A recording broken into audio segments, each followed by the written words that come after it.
Evan finished the call because the software wouldn't let him do anything else. Trenton Bell stayed on the line for another 4 minutes and 19 seconds after saying Mara's words back to him. He cursed. He laughed. He asked Evan whether he wrote down every birthday gift in a little book. He asked whether Evan charged interest when a woman smiled at him. Evan could have ended the call under the abusive language policy. He didn't.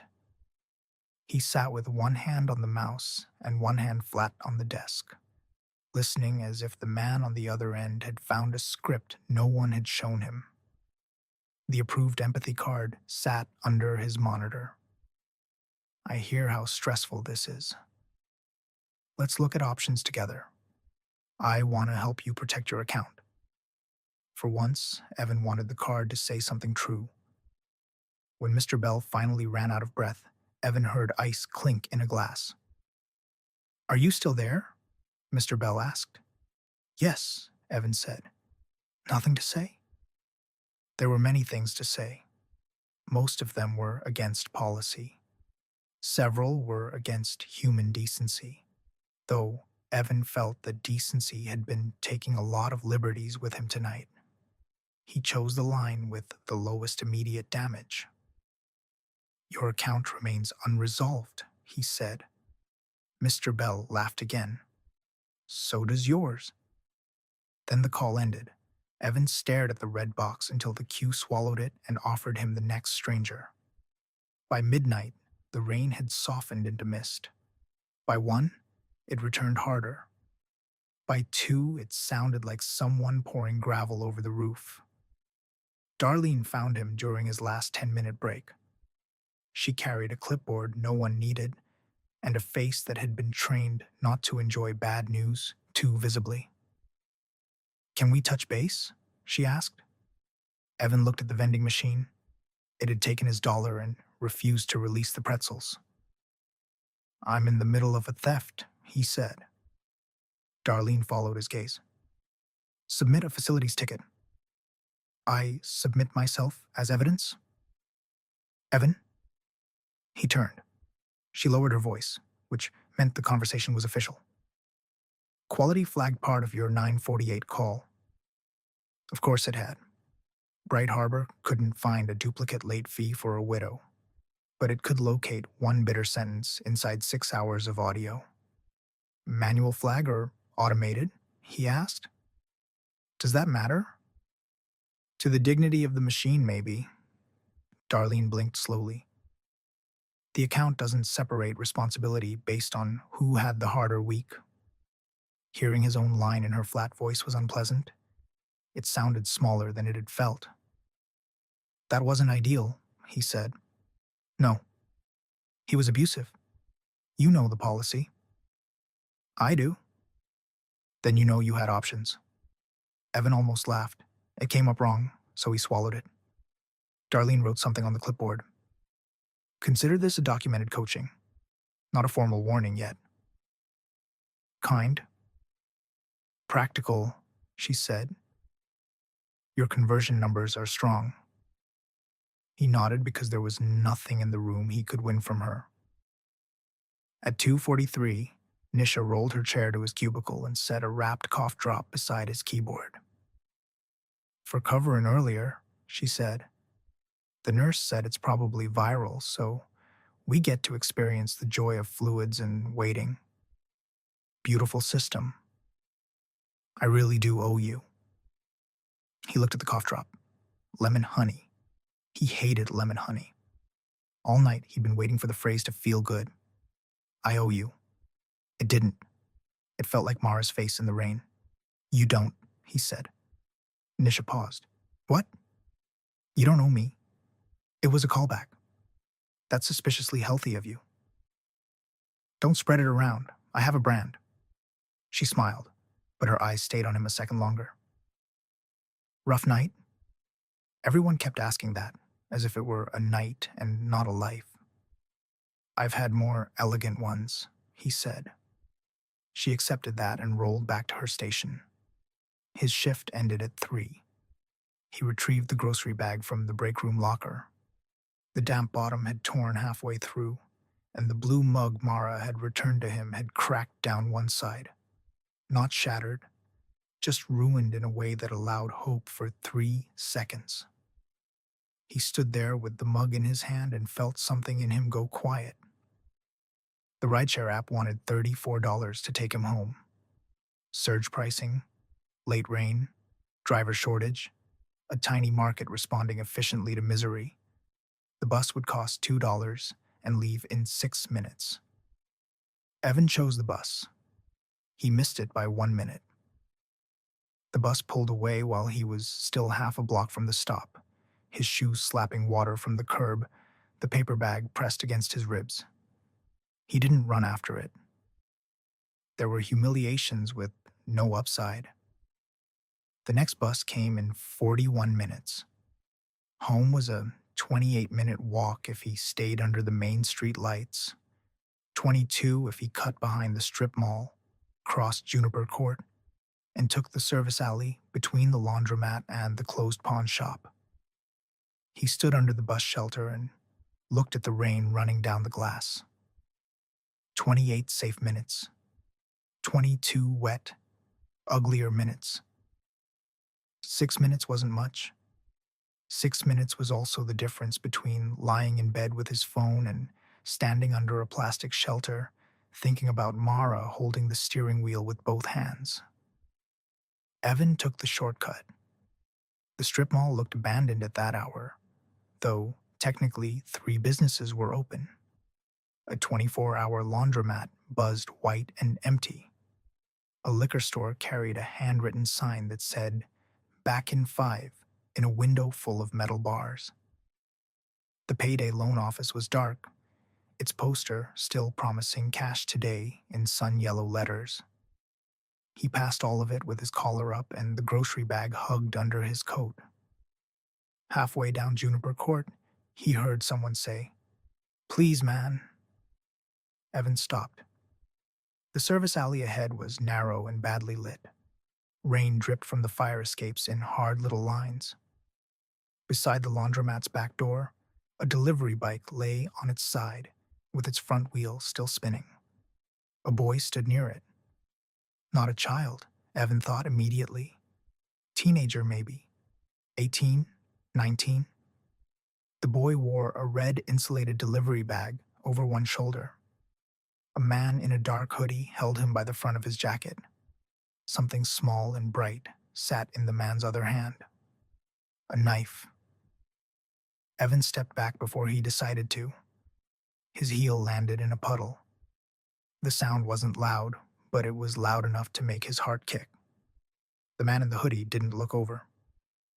"Wallet," the man said. "I gave you the cash," the boy said. His voice shook. "I gave you the phone." Wallet. Evan's first clear thought was, "I'm not part of this." He had no weapon. He was tired. He was wet. A sensible person didn't walk into a knife for a stranger with a delivery bag. He took out his phone. Calling counted. He'd give the address and stay unseen. He wouldn't be one of those people who recorded violence and did nothing. He backed into the shadow beside a dumpster and tapped 911. The screen was cracked at the corner from last month, when he'd dropped it in the office stairwell after reading one of Mara's "We Need to Talk" precursors. The crack caught rainwater and split the emergency call screen into a bright little spider web. The line connected. 911, what's your emergency?" Evan whispered, "Robbery. Juniper Court service alley behind the laundromat. Man with a knife." "Are you in immediate danger?" He looked at the alley. The boy was crying now, quietly. That was somehow worse than screaming. "No," Evan whispered. The man in the hoodie shoved the boy against the wall. "Don't lie to me." "Sir," the operator said. Evan's hand tightened around the phone. He could shout. He could make noise. The laundromat had lights. Maybe there were cameras. Maybe the man would run. Or maybe the man wouldn't. Evan imagined the knife turning toward him. He imagined explaining to Mara in some impossible later conversation that he'd died for a stranger's wallet. He imagined Mr. Bell laughing until the ice in his glass shook. He lowered his voice further. Please send someone. Stay on the line. The grocery bag tore. It didn't tear dramatically. It gave up with a soft, wet rip. 2 books dropped first, then the blue mug. The mug hit the pavement and cracked all the way open. The sound ran down the alley. The man in the hoodie turned. For 1 second, no one moved. Evan thought, absurdly, of Darlene saying he had options. Then the boy bolted. Good, Evan thought. It was his last, uncomplicated thought. The man in the hoodie came for him. Evan ran badly. His work shoes slipped on oil and rain. His coat caught against the dumpster's rusted edge. The phone fell from his hand, still lit. The operator's voice, tiny and far away. Sir? Sir, can you hear me? The man grabbed the back of his collar and slammed him into the wall. Pain flashed white across Evan's cheek. Wallet, the man said. Take it. Evan's voice came out high and thin. He hated it. Take it, take it. He fumbled for his pocket. His fingers were numb. His badge lanyard had twisted around his wrist. He wanted to explain that there was no need for escalation, that everyone here could still make practical choices, that the loss didn't have to grow. The man hit him once in the stomach.